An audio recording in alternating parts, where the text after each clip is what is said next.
Hello and welcome to the second part of the buffers series in our acids and bases coverage, where today we'll be doing a little bit of revision of what we looked at last time in our introduction to buffers. And we'll just sort of be looking at a little bit more in detail those diprotic buffers, which are going to be so important and so influential, especially with regards to controlling the pH of our various solutions.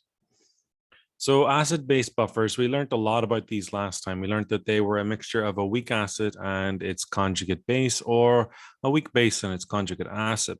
So an acid-base buffer is a solution that reduces the impact of added acid or base on the pH value.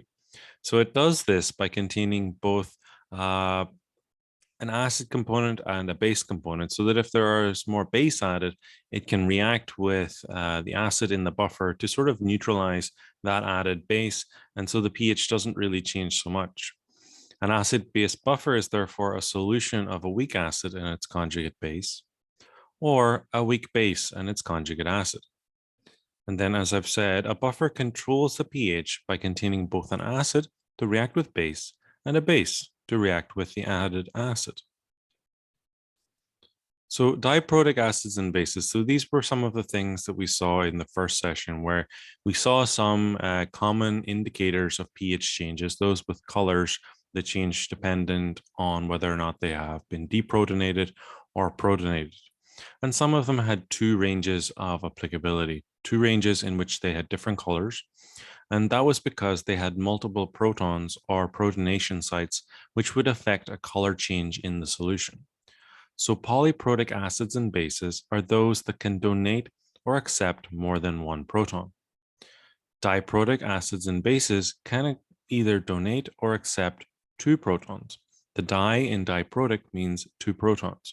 Remember, whenever we talk about protons, we're talking about H plus ions, because the H plus ion, if we think about the hydrogen atom, in its nucleus, it contains a single proton, no neutrons, and then in its valence, it has one electron. If we remove that electron, then we are left with only one proton in the nucleus because there is no neutron. So some common types of polyprotic acids. So we have amino acids, such as alanine here, H2A+. So the A here is standing for the alanine acid. The amino acids usually have this form H2B+. We'll have a look at some of the structures of amino acids shortly as a revision of last time.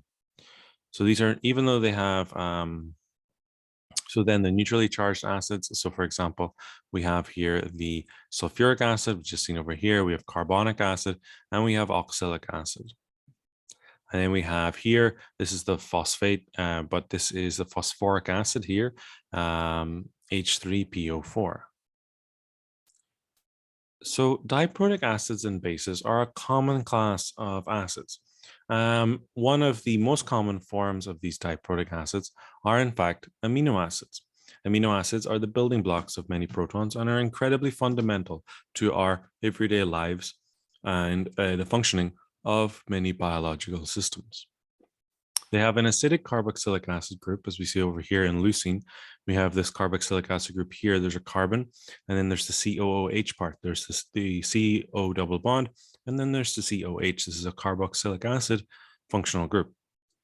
Then over here, we have an amino functional group.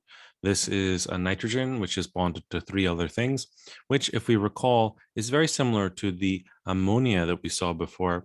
That ammonia that we encountered before had a lone pair whenever it only had three bonds.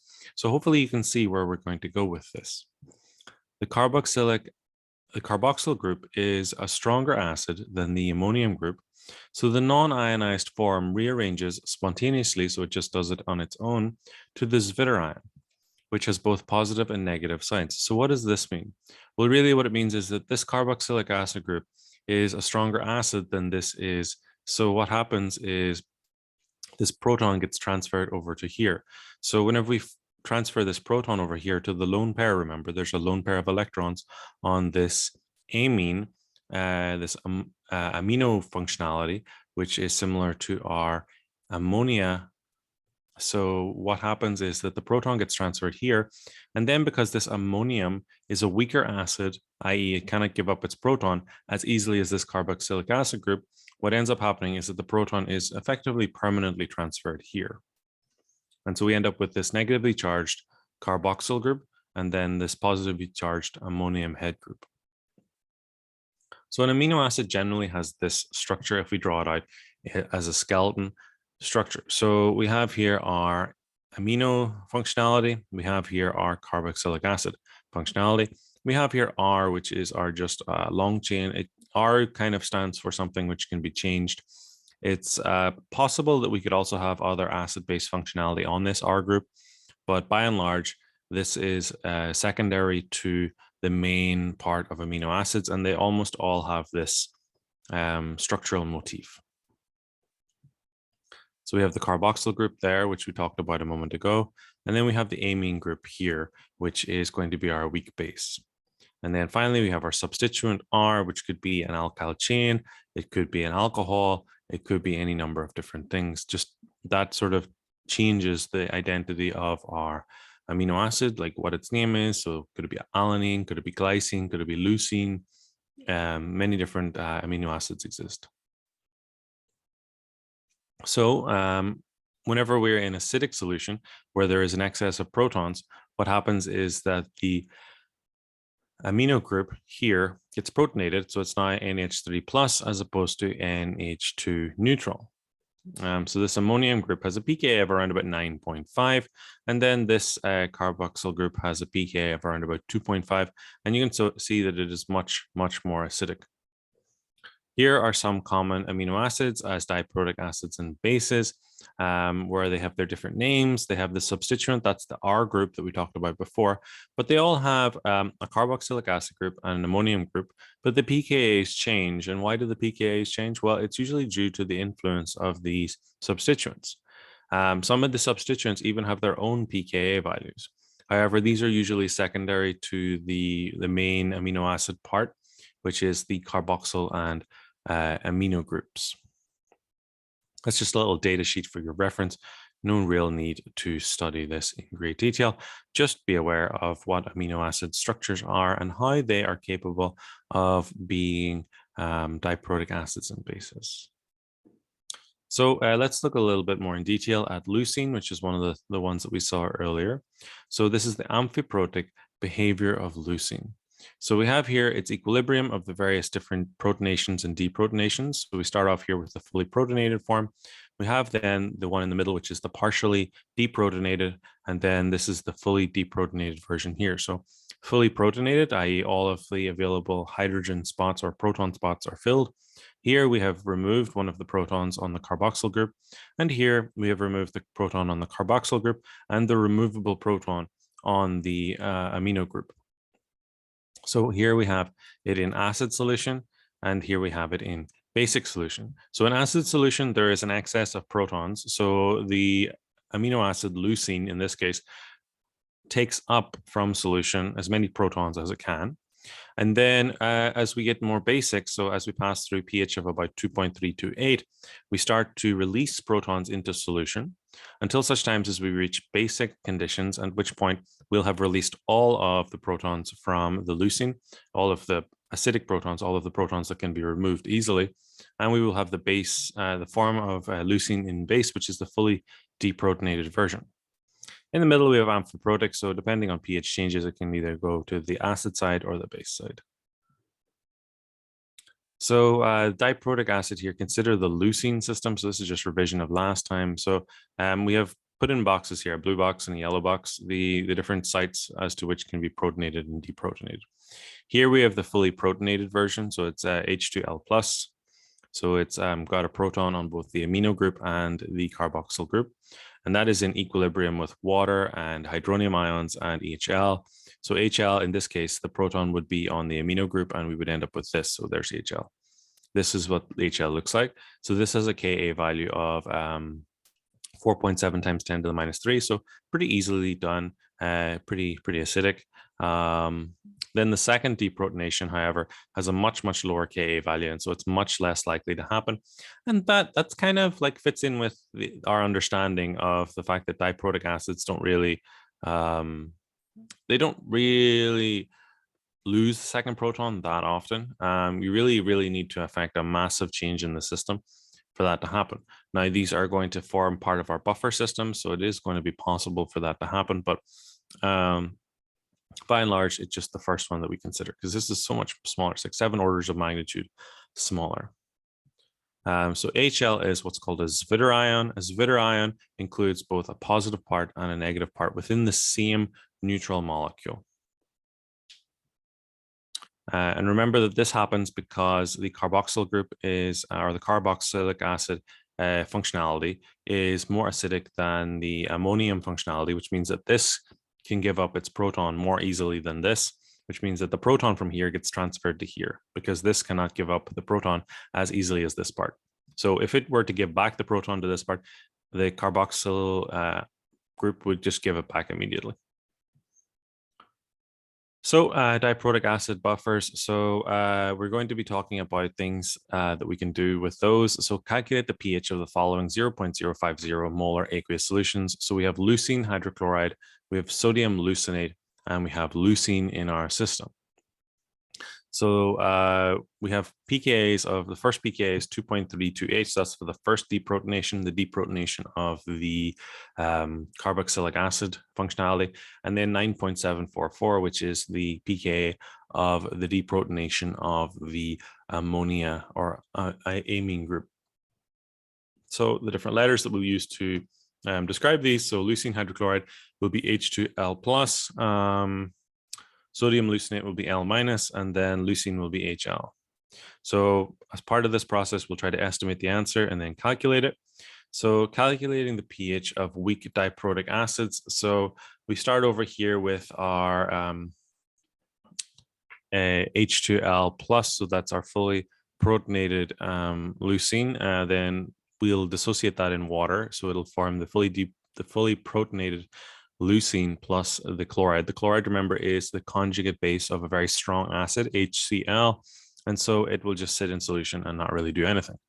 The weak acid, H2 plus, dissociates only a little, and even weaker acid, HL, dissociates hardly at all. And so we treat these as a monoprotic acid. Remember, this is the talking about how the pKa of the second deprotonation, going from the Zwitter ion to the fully deprotonated, is very difficult to do, like times 10 to the minus 10. So it's almost not going to happen. So we just kind of ignore that step and we just treat this as a monoprotic acid. So we only look at H2L plus going to HL. And so for the reaction here, which I just spoke about, H2L plus going to H plus plus HL, we set up and solve the equation here where we have the proton or the hydronium ion in aqueous solution times the concentration of HL over H2L plus is equal to this equation that we saw previously, where all we've done here is we've used changed these concentrations into X. So it's X times X, because remember that if this dissociates, it produces 1 mole of proton and 1 mole of HL. So they have the same concentration after the dissociation. So that's just X squared. Then H2L plus here on the bottom, that's going to be C minus X. So C is the initial concentration and X is going to be the fraction dissociated is going to be equal to Ka1. And so this is also explaining down here where the different concentrations are equal to these different values. So where H plus concentration is equal to HL concentration is equal to X. Remember, you can rationalize this for yourself based on this equation. And then H2L plus is equal to C minus X. So then we have this equation here, the dissociation of the H2L plus into H plus and HL. We have a pKa value for that of 2.328. And then we estimate the pH to be less than 2.328. And so we have here this equation that we had on the previous slide. So we know, if we know the original concentration, which we do from the original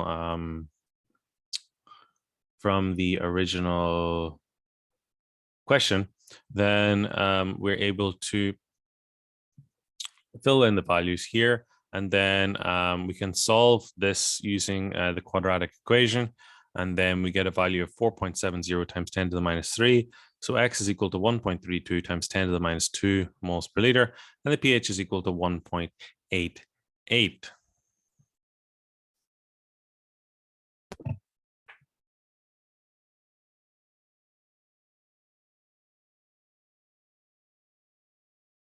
So that quadratic equation I was talking about in the previous slide, that's going to be something that's kind of important to solve some of the questions where you're not given all of the unknowns. And like, for example, in the previous slide, we had the x value, which was both as a square and as a single variable. So from your math classes, you'll have hopefully come across this quadratic equation. It was discovered in ancient times and has thus been around for a very, very long time. It's quite commonplace, but just to refresh you. So if we take an equation in the form of ax squared plus bx plus c is equal to 0, then we can have this quadratic equation here, which is the quadratic formula. X is equal to minus b plus or minus b squared minus 4ac over a or 2a. So the coefficients here in this come from the coefficients here in the equation. So if, for example, a is 1, then you just fill in 1 here. If b is 2, then you fill in 2 here and here. And if c is 3, then you fill c in here as 3. And so you just fill in those values, put it in your calculator, and out will pop the answer for the value of x. So looking at the example on the previous slide, we had here we had x squared over 0.050 molar minus x. So it was the C minus x is equal to 10 to the minus 2.328, which was the pH converted into the hydronium ion concentration. So this will then be given as x squared plus 10 to the minus 2.328 times x. So this is going to be our b. This is going to be, well, 1 is going to be our a. There is no 1 here, but imagine if there was a 1 there. Then our c value is going to be this 0.000235. So basically, to go from this to this, I've just rearranged the equation as normal. Then here are x. So for our quadratic equation formula, we have here filled in our b values here, our b value here. So it comes from here to here, here to here. Our 1 value is from here and here. And then we put in our c value here. And then we just solve that and we get the answer on the previous slide, just like that. So diprotic buffers. So we had these equations where we're working in the opposite direction now, where we're working with the Kb values. So remember, to get the Kb value, we just rearrange the Kw is equal to Ka times Kb expression. And so Kb simply becomes, in this case, Kw over Ka2. And then for Kb2, so that's going to be the second Kb value, we're going to have Kw over Ka1. And so we see it here. You can see the value. So the first one, it's much lower and much easier to do than the second one, which is here. And that makes sense because, as we knew from the acid behavior, the Ka behavior, what we were seeing was that this equilibrium lied heavily to the side with HL. And so that would mean that forming HL should be pretty easy. And so it turns out that it is. And so this is what L minus looks like. It's the fully deprotonated form of the amino acid. So calculating the pH of weak diprotic bases. So the weak base L minus ionizes by hydrolysis only a little, and the even weaker base HL ionizes hardly at all. So therefore, we treat L minus as a monoprotic base. For the reaction L minus plus H2O, we have HL plus OH minus, and we set up and solve the equation such as this. So this is our Kb expression. So Kb is equal to the products of the formation of the base over the concentration of the reactant. It's going to be equal to x squared over C minus x is equal to Kb1. And so therefore, the concentration of OH minus is equal to HL is equal to X, and L minus is equal to C minus X. So what is the pH of an aqueous 0.050 molar sodium leucinate solution? So sodium leucinate dissociates according to the equation seen at the top here. NaL gives Na plus plus L minus. So L minus plus H2O is in equilibrium with HL plus OH minus. We know that the Kb1 value is 5.55 times 10 to the minus 5. We saw that on our previous slide. We determined this from our Ka2 value, where Ka2 was equal to 9 point something. I'm not quite sure. pKa2 was equal to 9 point something. And using the expression where Kw is equal to Ka plus Kb, we can get this, or Ka times Kb. Then here we have our expression for Kb, where it's products over reactants as usual. Then that can be translated into x squared over c minus x. We saw that on the previous slide. Then we have our equation here where we fill in Kb to this value here. We fill in the 0.050 molar from the question. So all we're left with is our unknowns of x. We solve this using the quadratic equation that we had, which I introduced to you a moment ago. And then x is equal to 1.64 times 10 to the minus 3 molar, which is equal to the concentration of OH minus. So that gives us a pOH value of 2.738. And then pH is going to be equal to 14 minus pOH is going to give us pH of 11.21.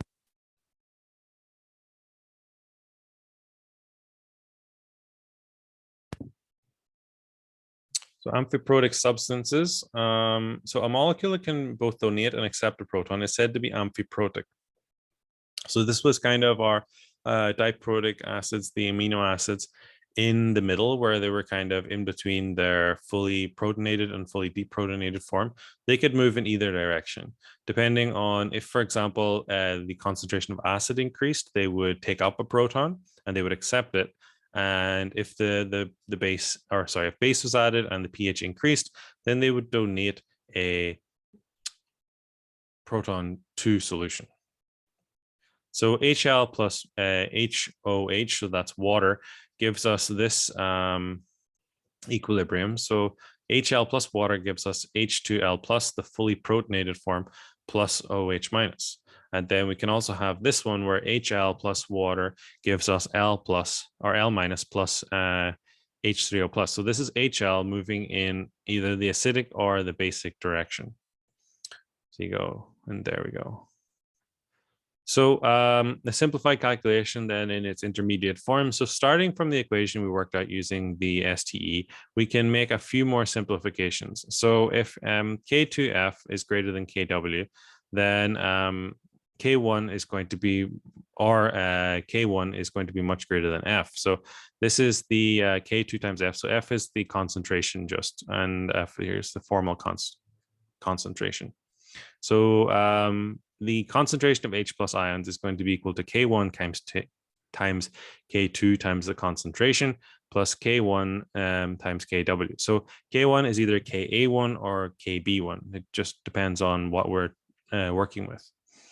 So then that's all over K1 plus the concentration. So that's going to be approximately equal to this form, which is going to be approximately equal to this form, which means that we're effectively going to have H plus is equal to the square root of K1 times K2.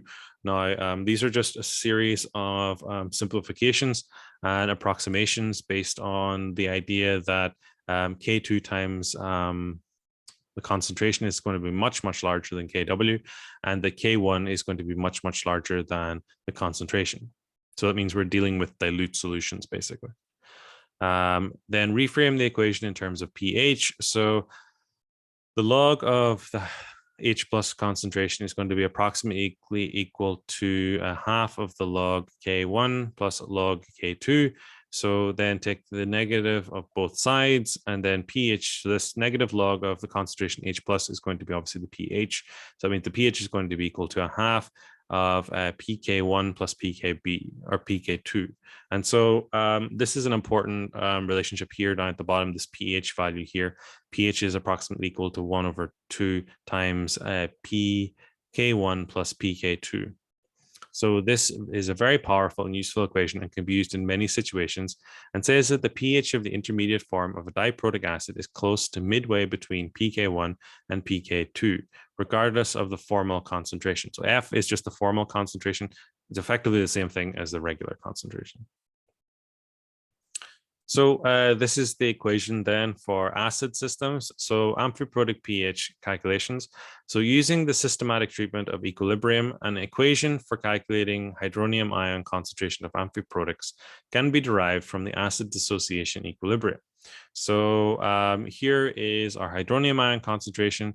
Our H plus from the previous slide is equal to the square root of Ka1 times Ka2 times concentration C plus Ka1 times Kw all over Ka1 plus C. So this eventually can be shown that the pH is approximately equal to a half times pKa1 plus pKa2. We saw the derivation of that on the previous slide. And then that means that the pH is going to lie somewhere between the value of pKa1 and pKa2. So what is the pH of a 0.050 molar leucine solution? So this is the amphiprotic one. So we've dealt with the fully deprotonated, we've dealt with the fully protonated. So now it's time to deal with just leucine. So we're going to have to use this equation that we just learned about.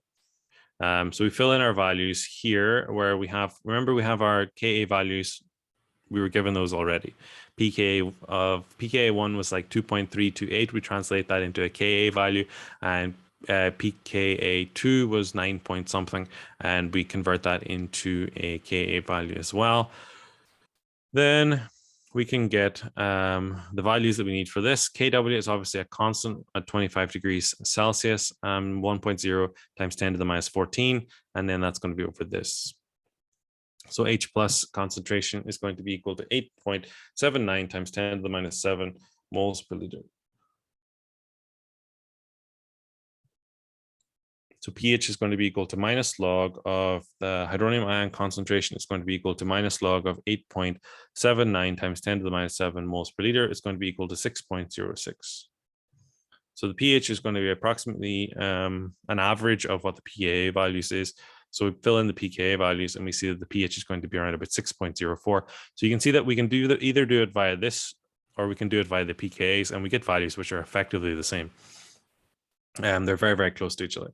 And so you can see that this equation here is a very powerful one because it really kind of approximates the pH of the solution without us having to do all of this calculation. It's not perfect, but it works pretty well. So H2L plus, so this is the monoprotic acid. So we treat this as a monoprotic acid, this H2L plus. Or H2A, things like sulfuric acid or carbonic acid. We treat these as monoprotic acids because we assume that the second deprotonation will not happen. Then if we have the amphiprotic version, we can use either of these two equations. And then if we have the fully deprotonated version, for example, the sodium leucinate, then we use the base hydrolysis process. So diprotic buffers. So let's have a look at alanine this time. So we calculate the pH of the following 0.10 molar aqueous solutions. So we have alanine chloride, alanine, and sodium alanate. So those are going to be given letters like so. So it's going to be similar to our leucine version. So we're told the pKa's this time are 2.34 and 9.87. So of course we try to estimate the answer and we calculate the answer.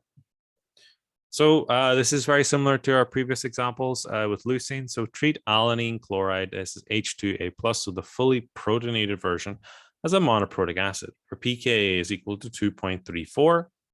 And so we have this equilibrium here where we have the dissociation in water of one of the protons to form hydronium plus the weak acid, HA. So, or the conjugate base of this.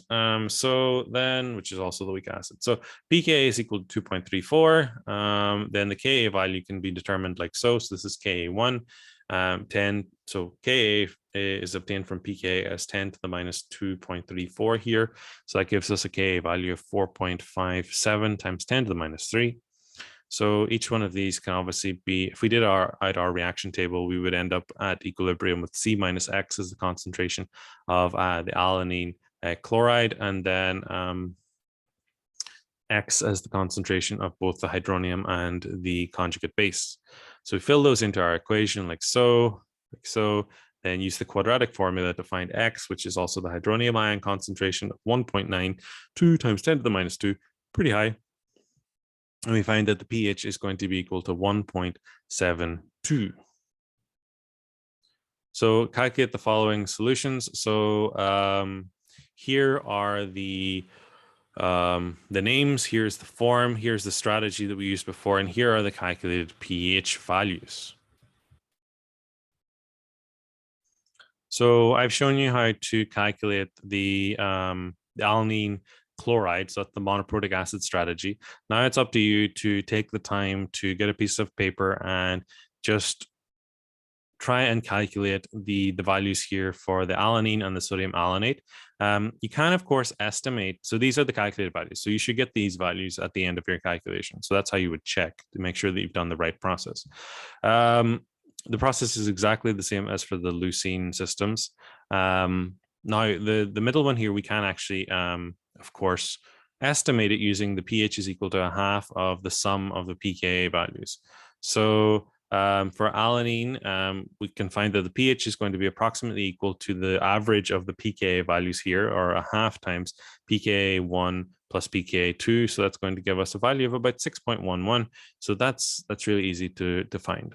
So now it's up to you to calculate sodium alanate in your own time. Or you can pause and do it now just to check. So then we'll be going through here, describe the method to calculate the pH of the following 0.10 molar aqueous solutions. Again, if you go through each one of these and calculate them yourself, as well as just describing the method, that's going to be really good practice. I might throw up a video at some point just going through each one of them and showing you how the process is done. But in the meantime, while waiting for that, then just do it yourself and have a go and see if it's something you're capable of doing. So sodium monohydrogen phosphate. So this is the system here, Na2H. So it's Na2. So that's going to be sodium ions. Sodium ions usually are Na plus, so that means that this is going to be 2 minus. So this is going to accept protons most likely. So that's going to be the monoprotic base. So amphiprotic behavior here, Ka2, Ka3. Glycine hydrochloride, so H2GCl or HgHCl. This is going to be the monoprotic acid behavior system. Citric acid, there is the formula for that, so that's going to be the monoprotic acid as well. Trisodium citrate, here is trisodium citrate, that's going to be a monoprotic base, Kb1. Potassium hydrogen fifalate. So there is potassium hydrogen fifalate. So what process is that going to be? It's going to be the amphiprotic, because it's got one proton. It can either donate or accept it, more protons. And so those are the ones that I would like you to go through and just try and calculate yourself and see if you can do the calculations. You'll probably have to, I mean, if you really want to go through and look it up, you can find the values for the Ka online, look those up. Otherwise, you can just make sure that you go through here and you realize why each one of them is the way it is. So for example, the sodium monohydrogen phosphate, so it has one hydrogen here. It comes from the phosphoric acid. So it can either donate this proton or it can accept more protons. Now I can tell you in reality, it's more likely to accept protons than donate them, because this final deprotonation step is going to have a very, very small Ka value, although theoretically it is possible. So diprotic buffers. So a buffer made from a diprotic or polyprotic acid is treated in the same way as a buffer made from a monoprotic acid. For the acid H2A, we can write two Henderson-Hasselbatch equations, both of which are always true. If we know H2A concentration, so that's the doubly protonated acid, and HA minus, then concentration, then we can use the pK1 equation. If we know HA minus concentration and A2 minus concentration, then we can use the pK2 equation. So here we have two different equilibria. So the pH is equal to pK1 plus or minus log of the ratio between the acid and the conjugate base. And then for the second one, pH is equal to pK2 plus or minus the log of the conjugate base over the acid. And so both of these are true equations for this system.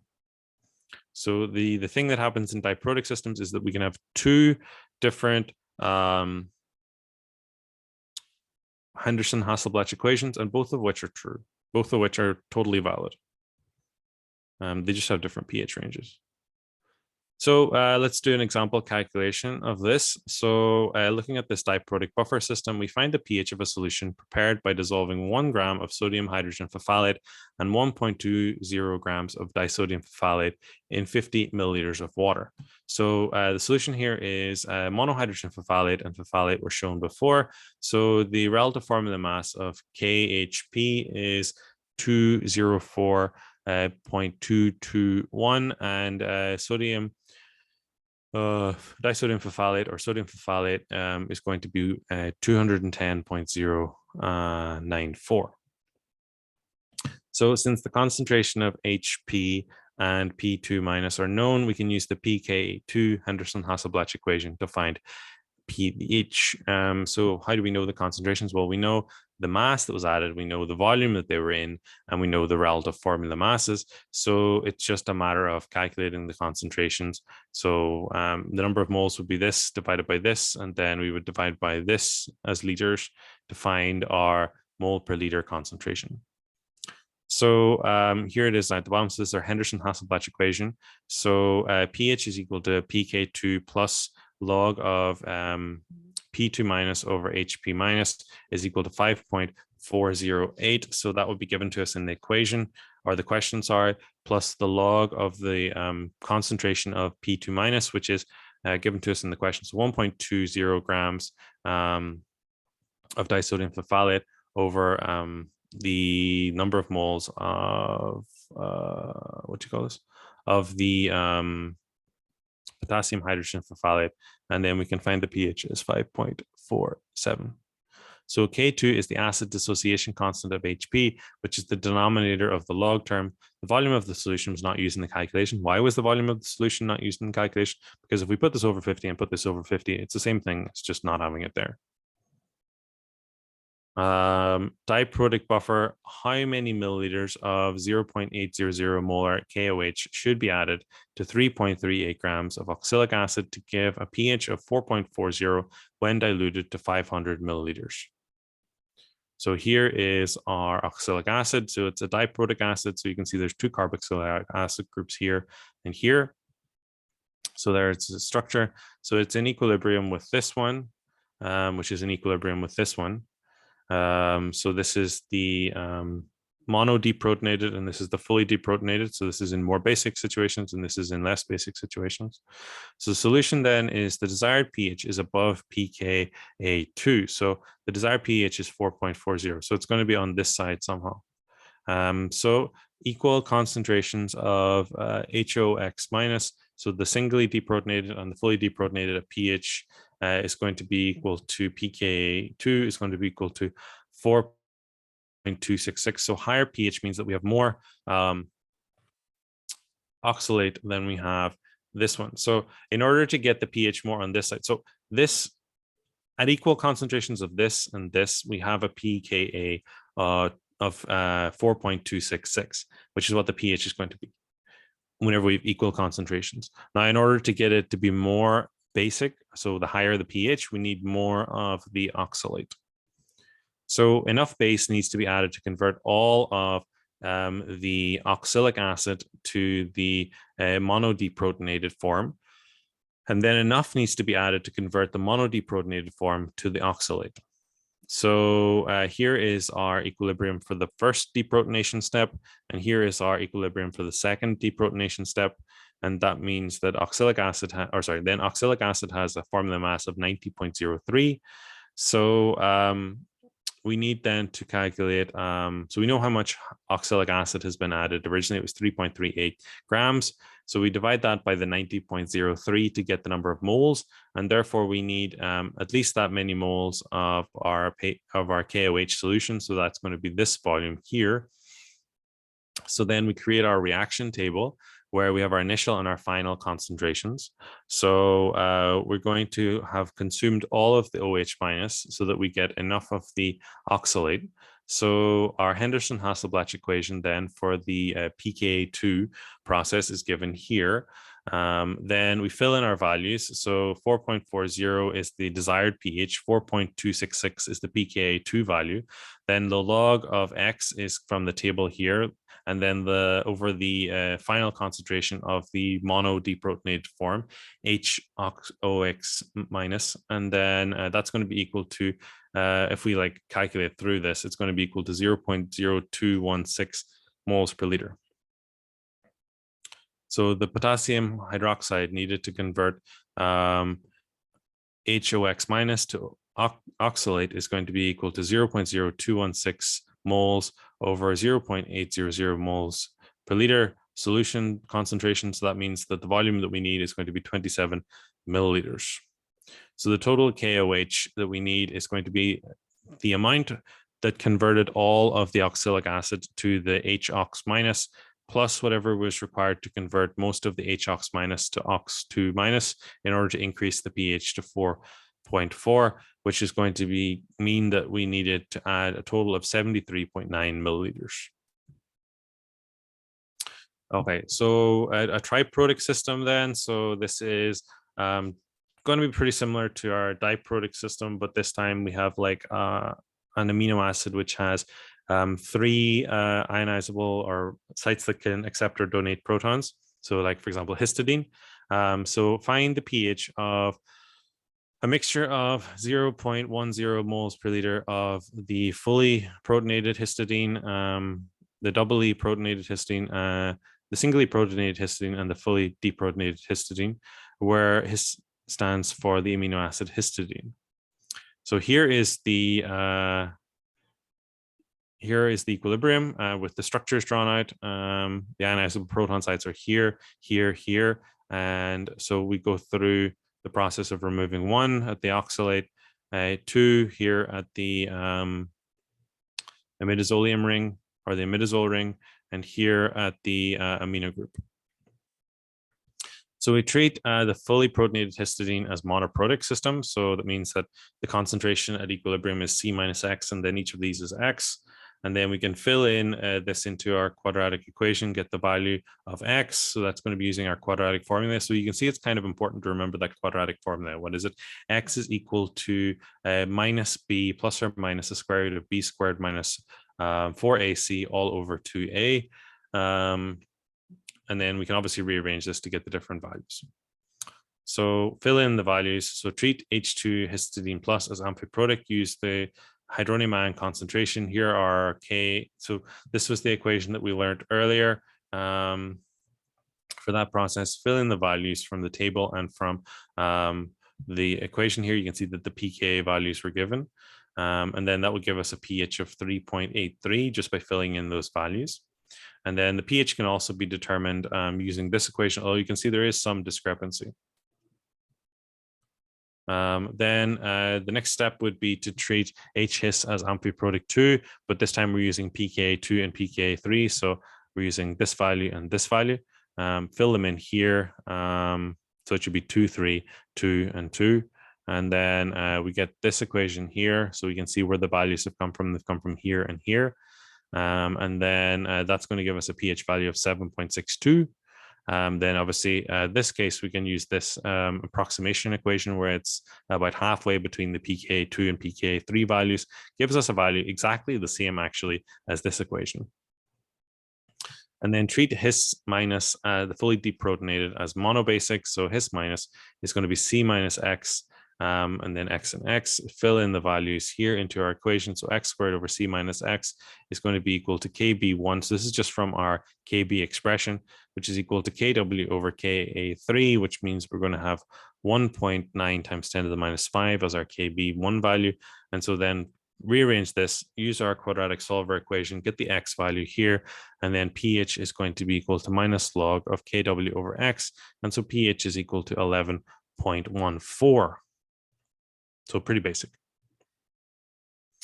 Okay, so then another common type of question for these systems is like asking, what is the principal species? So what is the principal form of benzoic acid, pKa 4.20 at pH 8?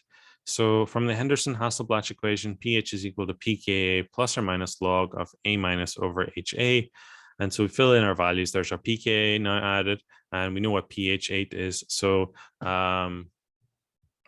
whenever HA is equal to A minus, so this is going to be log of 1, which is just 0, then we have 4.20, so that's going to be the pH at 4.20. Then to be higher than that, we need to have, for it to be more basic, what needs to happen is the HA concentration needs to be less than the A minus concentration. And then for it to be more acidic, then the HA concentration needs to be larger than the A minus concentration.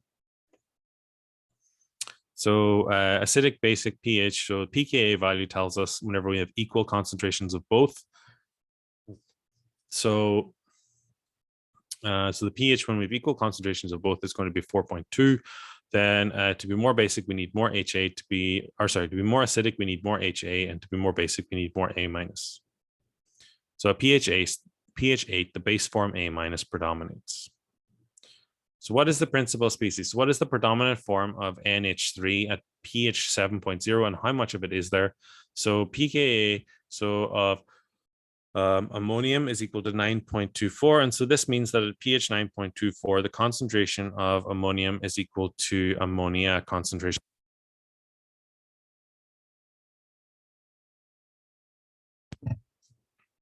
So since pH 7 is about 2 pH units below 9.24, NH4 plus will be the predominant form. pH 7 is about 2 pH units below the pKa. The quotient ammonium concentration over ammonia concentration will be about 100 to 1 or 99% NH4 plus. So what is the principal form of alanine, an amino acid with these pKa values at pH 8? So it's going to be HA because it's right in the middle of those two pH values. So the principal form of alanine at pH 8 is the amphiprotic form HA. So how do we determine the principal species? Well, we look at the different pKa values and we see where the pH that we're given is located there. So for example, if we're told, so say in the previous example, we had 2, 8, 10, something like that. So if we're given pH 7, it's going to be between 2 and 8. And then we can see that it's going to be in this range of the number line. And then the number line here would be like, for example, pH 1 or something like that. So these boundaries are all the pKa values or pKb values, whatever it happens to be. But basically at the pK, whatever the pKa value for a particular equilibrium is, at that value of the pH. So say the pKa is 4 and you're at pH 4, then you're going to have an equal number of products and reactants of your acid and your conjugate base. They're going to have equal concentrations if the pH is equal to pKa. But if you have a pH value of greater than the pKa, you're going to lie on the product side. And if you have a pH of less than the pKa, you're going to lie on the reactant side. Fractional compositions. So we can derive equations that give the fraction of each species of acid or base at a given pH. So for monoprotic systems, alpha HA is equal to HA over F, which is equal to H plus over H plus plus Ka.